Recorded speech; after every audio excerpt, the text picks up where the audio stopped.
केंद्रीय कैबिनेट ने मध्य प्रदेश को लगभग 18,036 करोड़ रुपए की लागत वाली नई रेलवे लाइन परियोजना की सौगात दी है। इंदौर और मनमाड़ के बीच प्रस्तावित ये नई रेल लाइन सीधा संपर्क प्रदान करेगी। नई रेलवे लाइन परियोजना से लगभग 1,000 गांवों और लगभग 30 लाख आबादी को सीधा लाभ मिलेगा। देखिए हमारे संवाददाता की ये खास रिपोर्ट। सोमवार को केंद्रीय कैबिनेट ने जिस इंदौर मनमाड़ रेल लाइन को स्वीकृति दी है, उसका सबसे ज्यादा लाभ मध्य प्रदेश को मिलने वाला है। मध्य प्रदेश की आर्थिक राजधानी इंदौर देश की आर्थिक राजधानी मुंबई से सीधे जुड़ेगी। इसके साथ ही मध्य प्रदेश का बड़वानी जैसा आकांक्षी जिला मजबूत होगा, तो वहीं 3 अन्य जनजातीय बहुल क्षेत्र के लोगों को इसका सीधा लाभ पहुंचेगा। केंद्रीय कैबिनेट ने सोमवार को 18,036 करोड़ रुपए की जिस मध्य प्रदेश की 309 किलोमीटर की रेल लाइन को मंजूरी दी है, उससे राज्य के आर्थिक क्षेत्र को रफ्तार मिलेगी। प्रस्तावित रेल लाइन इंदौर से मनमाड़ को सीधा जोड़ेगी। इस रेल लाइन से मध्य प्रदेश का निमाड़ मालवा देश की आर्थिक राजधानी मुंबई से जुड़ जाएगा। परियोजना महाराष्ट्र और मध्य प्रदेश के 6 जिलों को कवर करेगी, जिसमें मध्य प्रदेश के बड़वानी, खरगोन, धार और इंदौर शामिल हैं।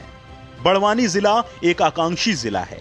इस इलाके के जनजातीय वर्ग को इस परियोजना से खास तौर पर लाभ मिलेगा। इस रेल परियोजना से देश के 4 ज्योतिर्लिंग भी सीधे जुड़ेंगे। कि रेल की सुविधा जब तक 4 साल में ये डेवलप होगी, तब तक समान रूप से राज्य सरकार भी विकास का रोड मैप बना करके समान रूप से पूरे क्षेत्र में विकास के लिए आज से ही संकल्प कर रही है कि हम अपनी रेल लाइन के बनते बनते तमाम प्रकार के विकास के जो पैमाने हैं, जिसके आधार पर वो पूरे क्षेत्र में विकास का नया ये अवसर अच्छे से संपन्न होगा, इस पे बात करेंगे। इसलिए इकोनॉमिक कॉरिडोर बनाने की बात हम सोच रहे हैं। आर्थिक प्रगति का एक पूरा रास्ता बनेगा, इसीलिए बड़वानी, खरगोन, खंडवा, धार। इस 309 किलोमीटर की रेल लाइन परियोजना में मध्य प्रदेश का 170 किलोमीटर का हिस्सा कवर होगा। इसमें 4 जिलों के 18 रेलवे स्टेशन आएंगे। इस परियोजना के लिए मध्य प्रदेश में कुल 905 हेक्टेयर जमीन लगेगी। इसमें 7 टनल 17.7 किलोमीटर की रेंज के मध्य प्रदेश के विंध्य रेंज में बनेंगे। चंबल, नर्मदा, देव और गोई नदियों पर 4 महत्वपूर्ण पुलों का निर्माण किया जाएगा। इसके तहत नर्मदा नदी पर राज्य का सबसे बड़ा 1 किलोमीटर का ब्रिज बनेगा। मध्य प्रदेश में इस परियोजना के तहत 35 फ्लाईओवर और 62 अंडरपास बनेंगे। इसका डिजाइन 107 किलोमीटर प्रति घंटे की रफ्तार के हिसाब से बनाया गया है। मध्य प्रदेश में प्रोजेक्ट में काफी एक लंबा टनल वाला पोर्शन आएगा।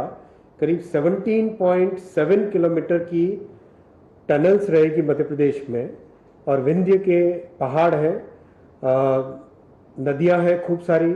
चंबल नदी में, नर्मदा जी पर, देव पर, गोई नदी पर, इन सब पर भी बड़े ब्रिज इस प्रोजेक्ट में बनेंगे। इस प्रोजेक्ट में एक और चीज का ध्यान रखा गया है कि ग्रामीणों को कम से कम तकलीफ हो। इस प्रोजेक्ट में एक बात पर और भी खास ख्याल रखा गया है कि भविष्य की संभावनाओं को ध्यान में रखते हुए ब्रिज पर डबल लाइन का निर्माण होगा। इस परियोजना में 1420.5 हेक्टेयर भूमि निजी, 243.7 हेक्टेयर जमीन सरकारी और 37 हेक्टेयर जमीन फॉरेस्ट के उपयोग की होगी। मध्य प्रदेश को अगर रेल प्रोजेक्ट मिला है, तो इसका मतलब ये नहीं है कि इसका लाभ केवल मध्य प्रदेश को होगा, बल्कि पूरे देश को होगा, क्योंकि मध्य प्रदेश देश का हृदय स्थल है। कनेक्टिविटी के लिहाज से मालवा की अगर बात करें तो इंदौर आर्थिक राजधानी रही है। कनेक्टिविटी की सुविधाएं वहां पर अच्छी खासी हैं, लेकिन अब निमाड़ को भी इस रेल लाइन प्रोजेक्ट से जोड़कर केंद्र की सरकार ने मध्य प्रदेश को सशक्त बनाने की ओर एक कदम और आगे बढ़ाया है। कैमरामैन गौरव निरगुड़कर के साथ आदित्य श्रीवास्तव, डीडी न्यूज़, भोपाल।